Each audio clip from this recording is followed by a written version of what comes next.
Thank you.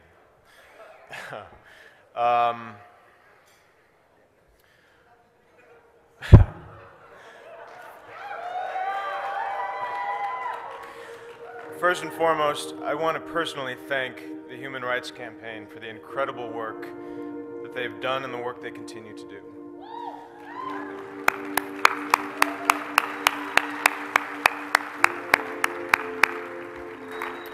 Not only here in Washington State, but across the country and around the world. As we all know, this work is critical. It's life-changing. It's life-saving.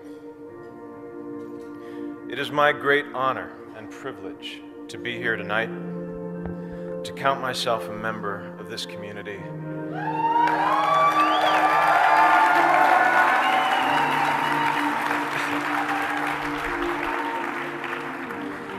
It is also something of a surprise. I've had a complicated relationship with that word, community. I've been slow to embrace it. I've been hesitant.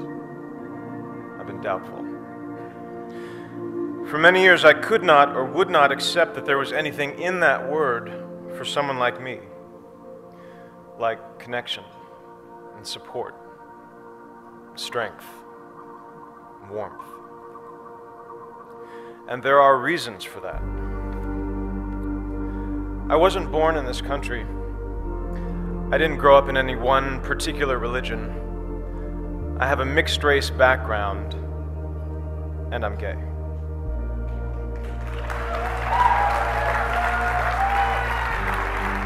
Really, it's just your typical all-American boy next door. It has been natural to see myself as an individual. It's been a challenge to imagine that self as part of something larger. Like many of you here tonight, I grew up in what I would call survival mode. When you're in survival mode, your focus is on getting through the day in one piece.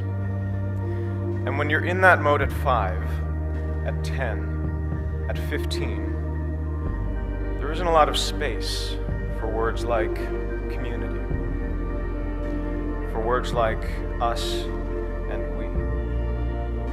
There's only space for I and me. In fact, words like us and we not only sounded foreign to me at 5 and 10 and 15, they sounded like a lie.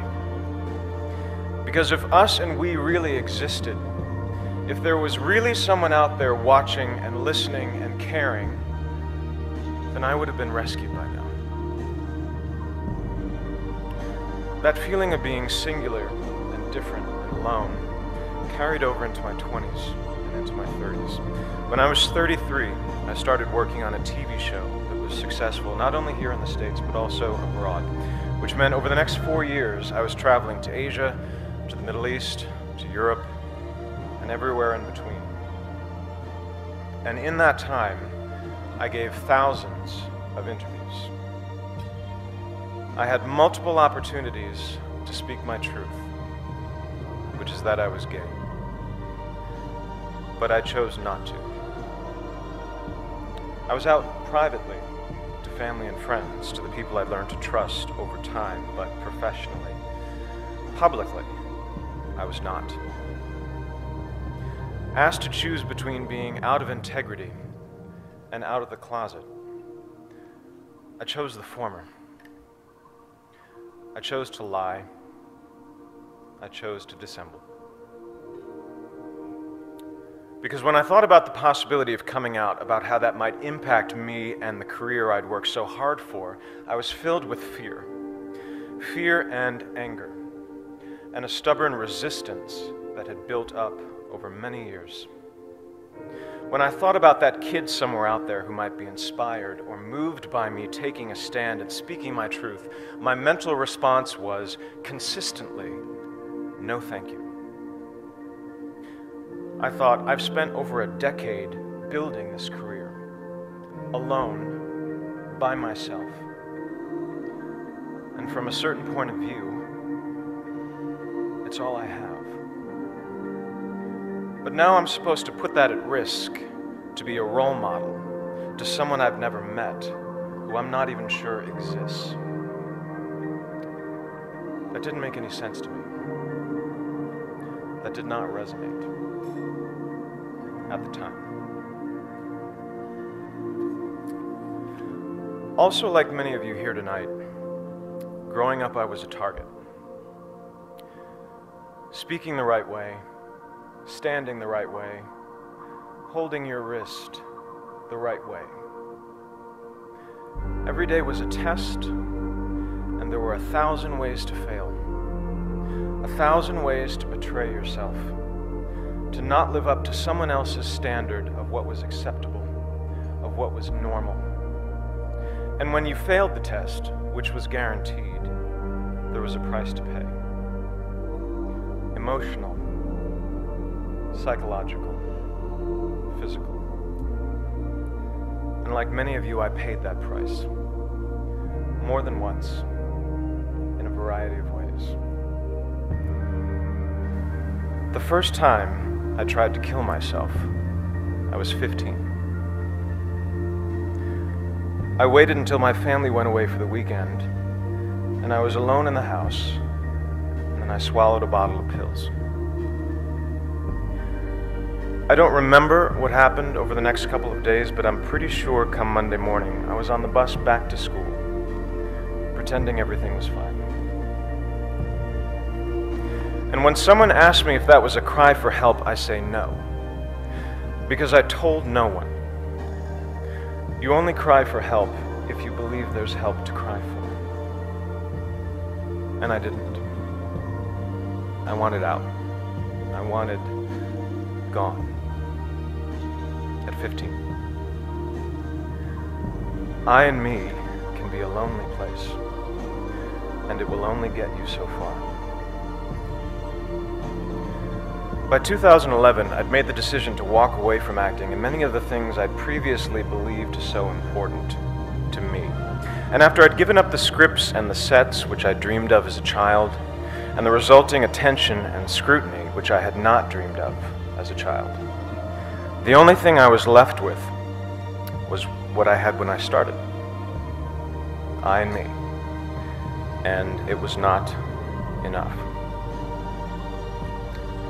In 2012, I joined a men's group called the Mankind Project, which is a men's group for all men, and was introduced to the still foreign and still potentially threatening concepts of us and we, to the idea of brotherhood, sisterhood, and community.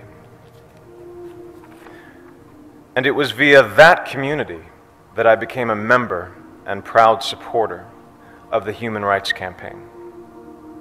And it was via this community that I learned more about the persecution of my LGBT brothers and sisters in Russia. Several weeks ago, when I was drafting my letter to the St. Petersburg International Film Festival, declining their invitation to attend, a small, nagging voice in my head insisted that no one would notice, that no one was watching or listening or caring. But this time, finally, I knew that voice was wrong. I thought, if even one person notices, this letter in which I speak my truth and integrate my small story into a much larger and more important one is worth sending. I thought, let me be to someone else what no one was to me. Let me send a message to that kid, maybe in America, maybe someplace far overseas, maybe somewhere deep inside, a kid who's being targeted at home or at school or in the streets, that someone is watching and listening and caring. That there is an us, that there is a we, and that kid or teenager or adult is loved. And they are not alone.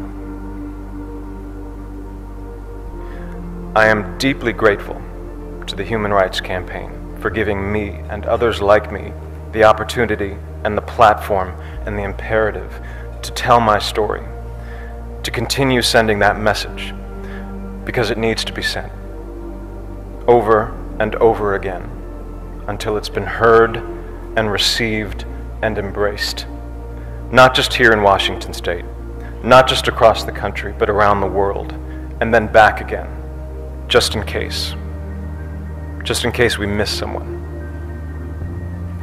Thank you.